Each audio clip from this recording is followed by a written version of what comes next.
Welcome to the Rusted Garden Homestead. Today's video is really for people that are just thinking about starting vegetable gardening. I want to go over all the tips, things that you should know really before you plan your first garden. Let's start with the basic. My garden's really large. You absolutely do not need a garden this large. We're going to walk through here so I can give you some examples on ways to grow, different kind of growing beds, etc. And I have a smaller garden on the other side. I'll show you that.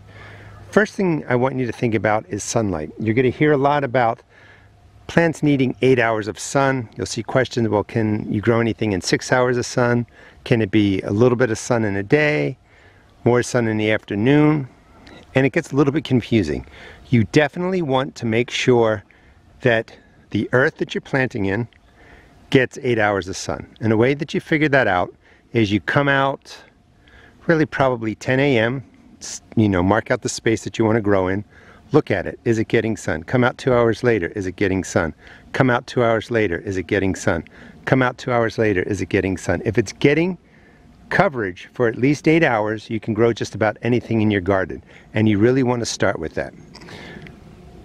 You can see metal raised beds in here. You don't have to dig right into the earth. You can get metal raised beds. I have plenty of videos showing you how to fill them up, how to use them. But you could just have a space, something like this, where I'm using metal raised beds for fruit trees. I have blueberries planted in there, strawberries in the tubs, and I grow peppers in here. And you can kind of change it up how you wish. The idea is that the design can be really whatever you want. Some people want to grow more vegetables. Some people want to grow more fruit.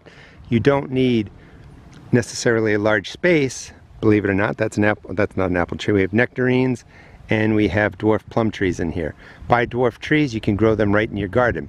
The trick to that is also knowing where north, south, east, and west is in your garden. So behind me, the sun rises and then it tracks this way. This is south and then west is over there. So the sun comes predominantly in right through here. And when you're setting up your garden with fruit trees, you want to put the fruit trees right here because the sun is mostly out that way during the afternoon. It's going to cast shade onto your growing bed. So I put the trees in the back, the shade goes back that way. There's no issue. So I can grow these dwarf varieties of fruit trees in here. Blueberry bushes, blackberry brambles. Maybe you don't have a lot of space for growing in the ground. Vertical towers are a great way to grow. If you check out the video description, you can see my link to GreenStalk Gardens. You'll get a discount. I've been growing in these now for 8 years. They're wonderful. Some of these have been here sitting in the sun 24/7 for over 7 years. I grow strawberries in most of these. Now, today is January 26th, but it is 68 degrees. It feels like spring. One of the towers I had cool weather crops in, and I will teach you how to grow in all these. But in this little footprint right here, I have 5 towers.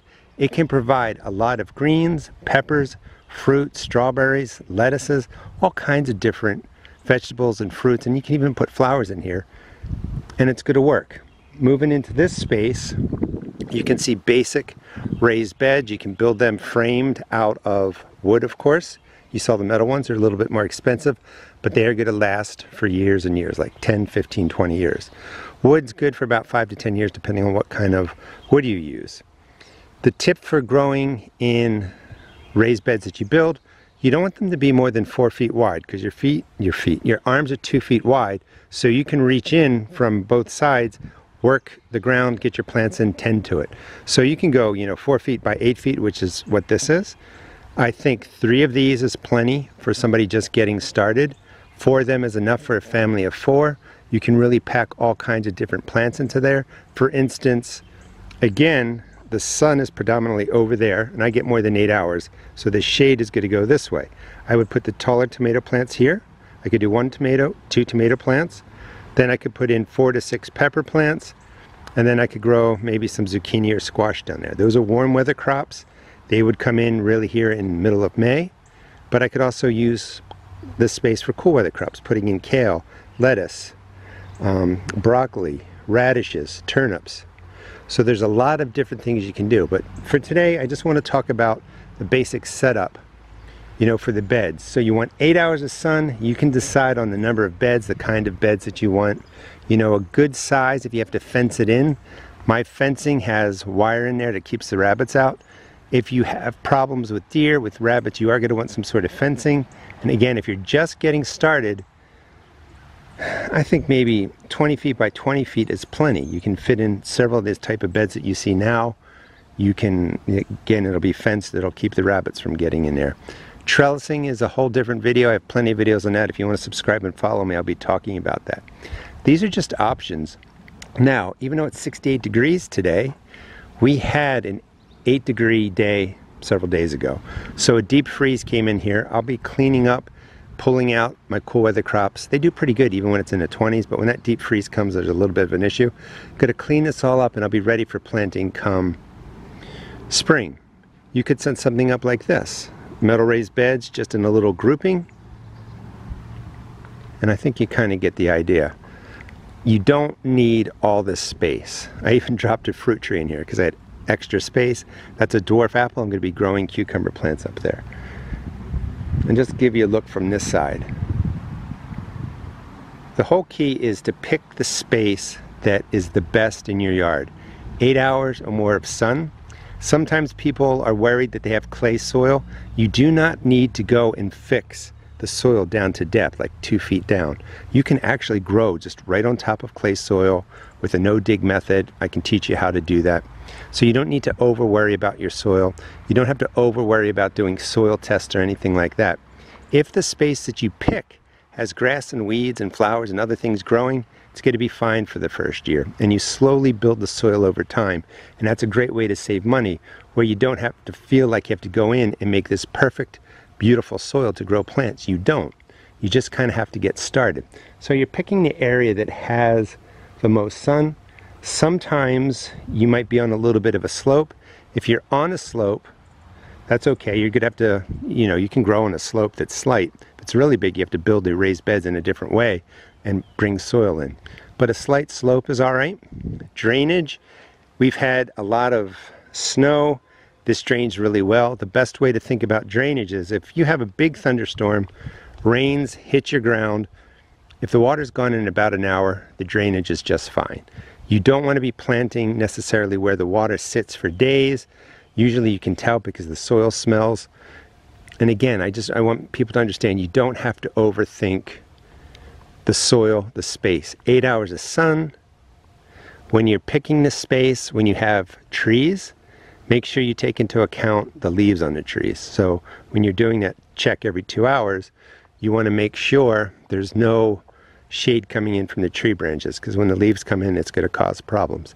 This is a space that's made up of fabric pots. I sell these at my seed shop. You can set up a garden like this, where you're filling fabric pots, and these are made out of recycled plastic bottles, the ones that would end up on the shore. And you can see the different stuff growing in here. Of course, you know, it's the end of January, not much is going on. But you can buy different size pots. You can grow tomatoes, peppers, beans, cucumbers, squash, zucchini, broccoli, cauliflower. Everything you want to grow, you could grow in something like this, in these fabric pots. They're a lot cheaper than the metal raised beds. They are cheaper than building them yourself out of wood. And if you buy them small enough, if you're in a place that's maybe temporary, you can pick them up and you can take them with you. These are, you know, raised beds again, something like this. These are usually about 3 feet by 6 feet right in here. 3 of those. These are fire rings used for firewood. You just drop them down. I repurpose them into something for growing. This is a good size. If you're just getting started, you can grow plenty of things in here. And I want you to kind of think as we walk through my garden. This is, you know, one example of a small garden that would work. You can even drop in some vertical towers. Spinning back around, let me go slowly. This would be another example. You could just use fabric pots in this space right here. That's going to work too. We'll step outside in a second. And then spinning around, this is my larger garden where I have a big walkway, the wooden bed set up along there. If you're going to design something larger, you need to make sure you can get a wheelbarrow down your path. This is wide enough for a wheelbarrow, of course. But as you come down here, this is spaced I think maybe 2 feet. But you want to just check that you can move any of your supplies or things you need through your path so you can get to the rest of your garden. Again, I want to stress, you don't need to start with something this large. Just think of these as, ideas that you can use in your garden. Let's go out to the other garden. And I don't want to forget to say, looking at the metal raised beds, the wood beds that I made, the vertical towers, you don't have to spend money on that. That's something you can get to. Maybe you don't like the look, maybe you're on a budget. You can just start with simple rows. This is an example. It's a little bit overgrown with weeds, but it's about, when it's cleaned up, 2.5 feet wide, and it goes all the way down there. I'm growing kale under there. That's a way to protect the crops during the winter. But you can just do a row like this, 2 to 3 feet wide, as long as you want, 3 feet in between for a walking path, another row as long as you want, and you can plant that way too. So you don't have to spend the money on building up framed wooden beds or buying anything. You can just set the soil up in nice long rows, walking paths in between, and plants grow just as well in that as they do in some of these different beds. Now, you may choose the raised beds, the metal raised beds, for reasons like maybe you have unworkable soil, you want to raise the soil level, stuff like that. But I just want to be clear so that you're not, shocked by the budget and buying all that stuff. You can just start with a simple row like this and build as many as you want. If you don't have animal pressure, you can build something like this. This is a combination of fabric pots, metal beds in a small space. And again, this is enough space to really get started. You won't believe how many tomatoes you can grow, pepper plants you can grow, how many zucchini and squash you can get out of here, cucumbers, in something like this. And you can really design it however you want. Because I have animal pressure, I grow plants in here that aren't really of interest to the deer and to the rabbits, garlic, onion, etc. This is a no-dig garden. This is probably 6, 12, I don't know, 15 by 12 or something like that. I have posts in the ground, some cord going across with bells on it. Believe it or not, that keeps the deer from getting out. Small deer might crawl in there, but it keeps them out a bit. It's not 100%, foolproof. But if you're on a budget, maybe you don't want to put up a fence, this does work a little bit. Still, rabbits could get in here. Grew peppers in here.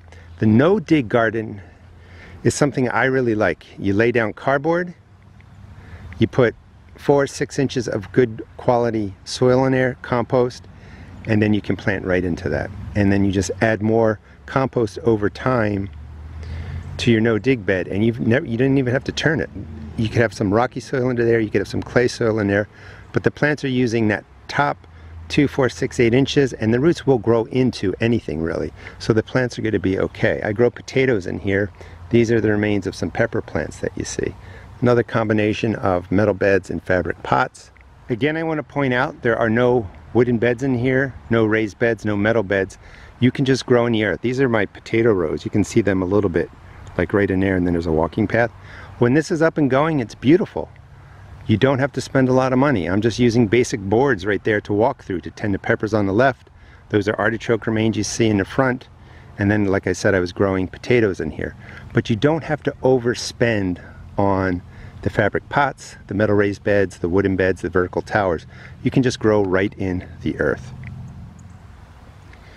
And this is more than enough for a family of 4. You can really pack in all the plants. And if you want to subscribe, I will teach you how to grow just about everything in your garden. Every year, I start in January with seed starts, take the transplants out into the garden, plant, tend, care for them, etc.